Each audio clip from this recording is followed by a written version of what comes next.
Okay, guys, we will talk about another measure of personality that is very important for this course. You'll be expecting to understand how this instrument is another objective instrument used to measure personality. Yeah, you will not be heavily exposed to the instrument for now, but it's an instrument moving forward, third year, or in fact final year. And then as a psychology student, you will really need to have a good understanding. It's a very big instrument that we use a lot in diagnosing not only personality types but also personality disorders and psychological disorders, all psychological disorders you may think of, right? As much as a lot of them. Yeah. So what are we talking about today? We are talking about the need for you to subscribe, like, and share. Yes, and please bring your comment, your questions at the comment box. I will be expecting that, please. It's very important. Yeah, Minnesota multiphasic personality inventory. So the Minnesota is MINNESOTA, multiphasic, MULTIPHASIC, if I'm correct, yeah. Multiphasic personality inventory. Yes. So it is a big grade A objective instrument. These are big names, but just write it down, right? For second years, we just have a need to introduce it because this is one of the instruments we use to assess personality types. Now, what do you need to know about it?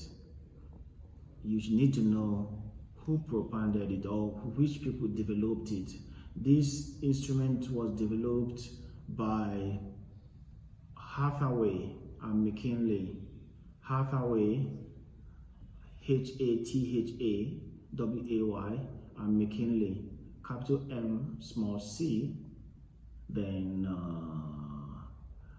capital K, INLEY, in 1943. At where? Minnesota, part of, is it America? Yes, Minnesota's school, yes, Minnesota school, medical school, I think. So this is their instrument. Is a grade A instrument. It's an objective instrument which you understand later as you move on, and it's also a protective test, a protected test. This is not the kind of test you may need to go online and type and you see it. Yeah, you see the one you can read and understand what it's talking about, right? But it's not the one you can administer to yourself or to another person.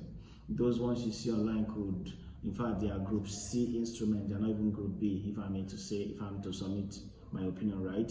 So these are group A. Before you can get it, you may need to, in fact, one, have a license, two, have a lot of letters or recommendations that qualify you for that body, the owners, to allow that to come to you.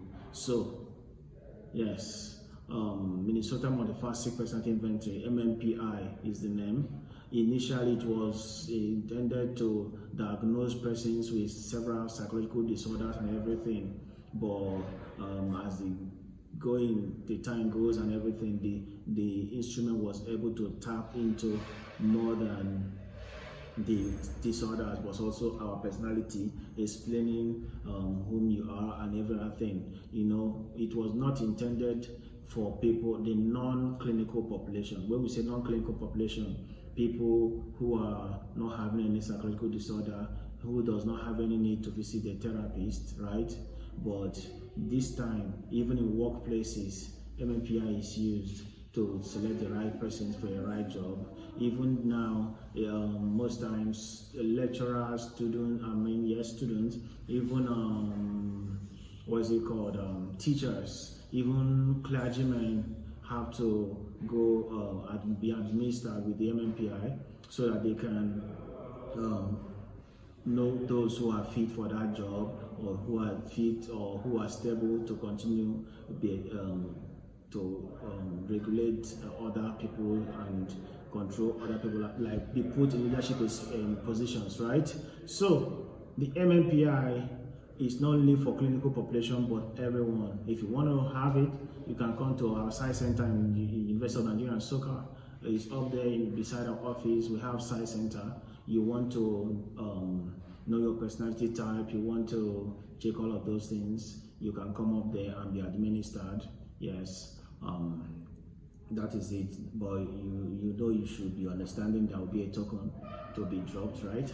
So MMPI, what do you need to know? Like I said, the name of the persons and the year 1943. I've said it before, and the full name, the full meaning of MMPI. I've said it here, and the particular one that is still in use and currently widely used both in research and even in practice is MMPI-2.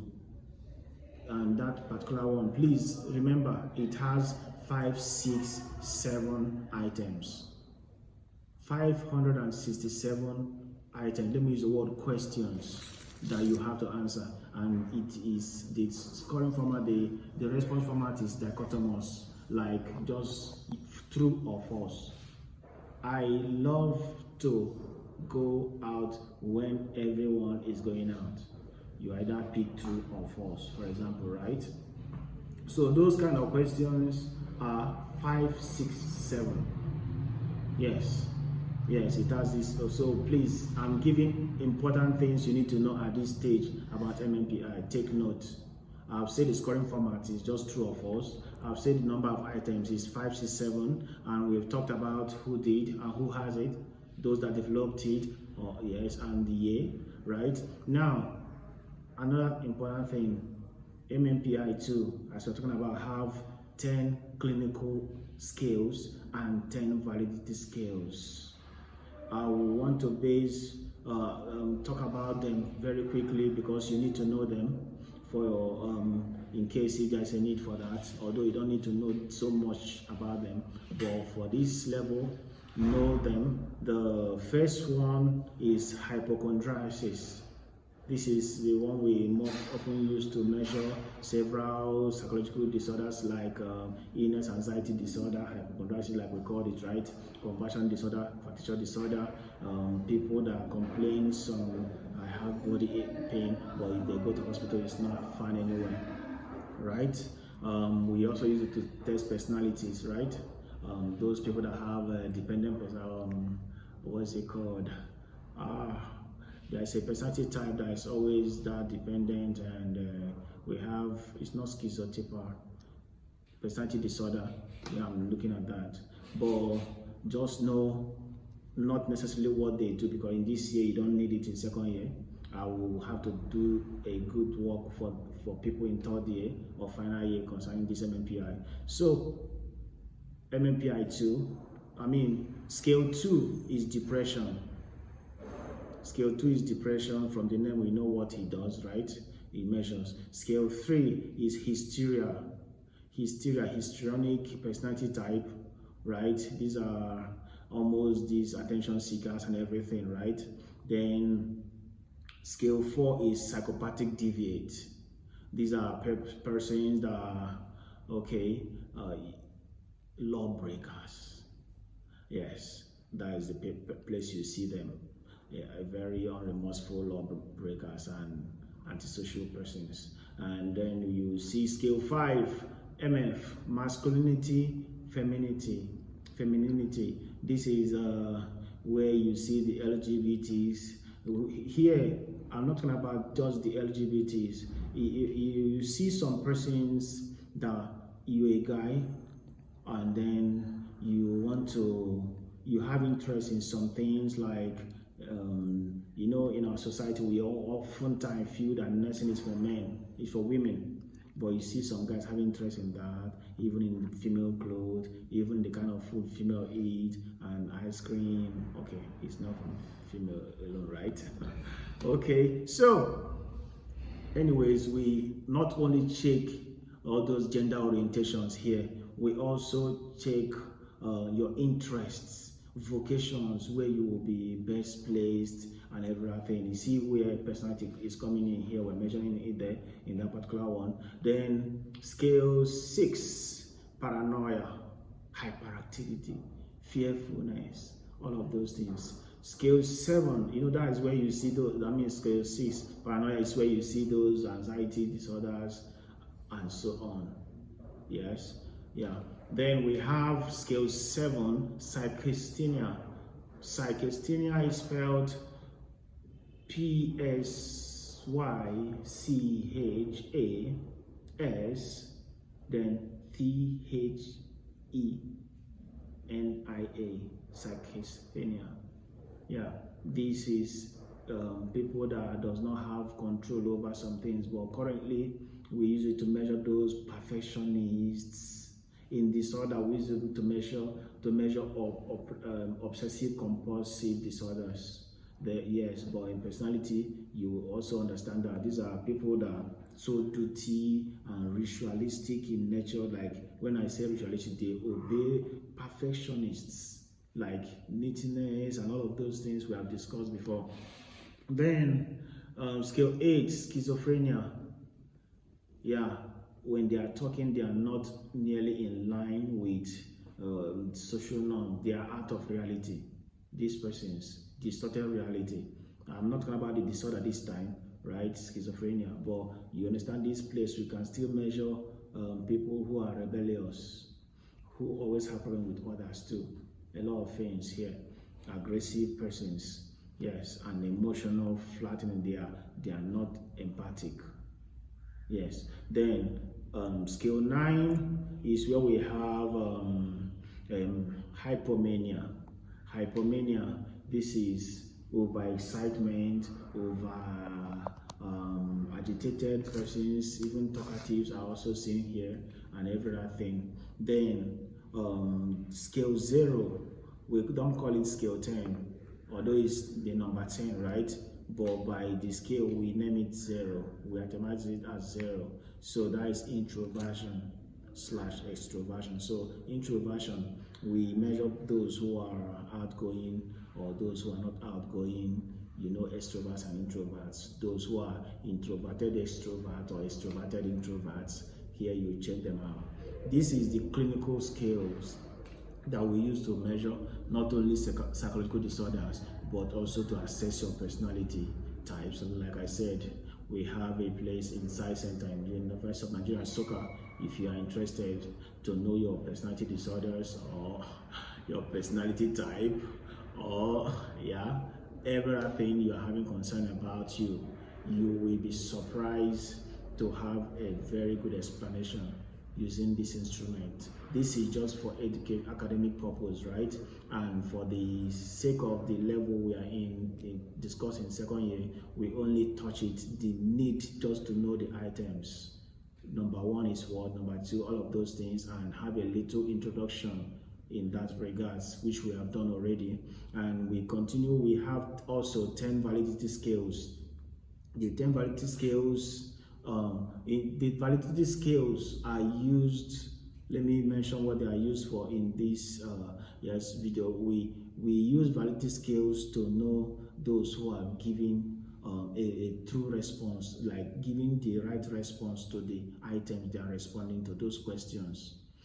Individuals' attitude towards test taking, test takers' attitude towards that instrument, right?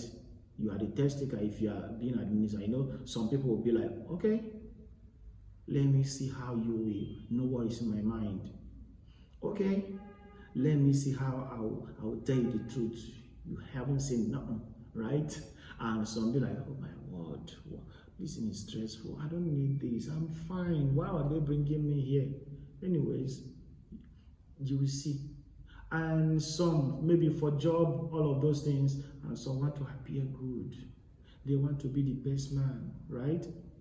And some, you will be surprised that some that have psychological disorders want to appear bad, that kind of thing. And these things are flooded in their their response. There is one of the L scales in these validity scales, what one call L scale, that is life scale. You see somebody saying, I smile to everybody I meet. I smile to everybody, or I'm very good to everybody I meet. Hello, how would you smile to everybody you meet? You are caught in there, right? You say yes, it's true or false question, and they'll say yes. Oh boy, you are in, right? And you see some persons will say, I am more reserved and I love to be indoors and playing music. They will say yes. But another question will be like, I feel bored when everybody in my house leaves me alone. And they will still say, yes, you are caught again. Validity check. You understand? I won't go deep so that I will not abuse the instrument, right? So let me itemize them. The 10 clinical validity scales this time. Please remember, I've told you that clinical scales measure our personality types and then psychological disorders, right?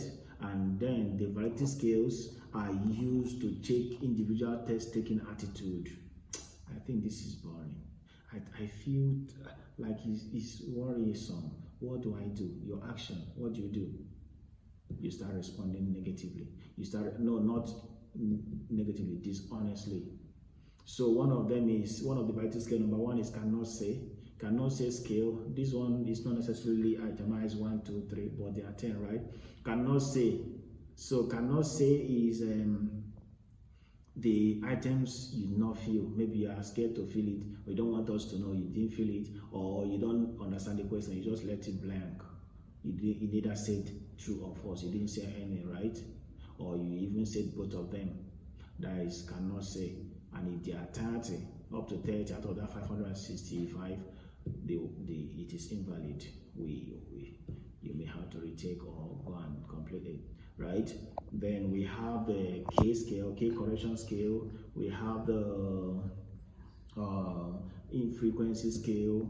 We have the variable response inconsistency. We have true response inconsistency. We have the I'm trying to remember them. We have the superlative scale. We have the L scale as a life scale. We have which one again have I not mentioned? FP, that is frequency psychopathology. Then FBS, faking bad scale. I think that is 10 of the instruments. Let me take them again to ensure. So we have the cannot say scale. We have the variable response inconsistency. We have the true response infrequency. We have the K correction scale. We have the frequency scale, infrequency scale. That is, we just represent as F. Then we have the FB, that is back F scale, like the same infrequency scale, but in the latter half of the scale. Then we have the FP, that is the faking psychopathology scale. Then FBS, faking bad scale. We have the superlative scale and the lie scale. These are the 10 validity scales of the MMPI. You may not be necessarily needing the validity scale, but please, to be on the safe side, remember we are clamoring for excellence, all A's, and we will be having a lot of awards and scholarships to give to our excellent students on this channel, in this our community. So please watch out when we roll that out. So please, we don't have a lazy attitude towards education. If you don't know it now, you still need it in third year, and you still need it in final year, right? And even in more elaborate form.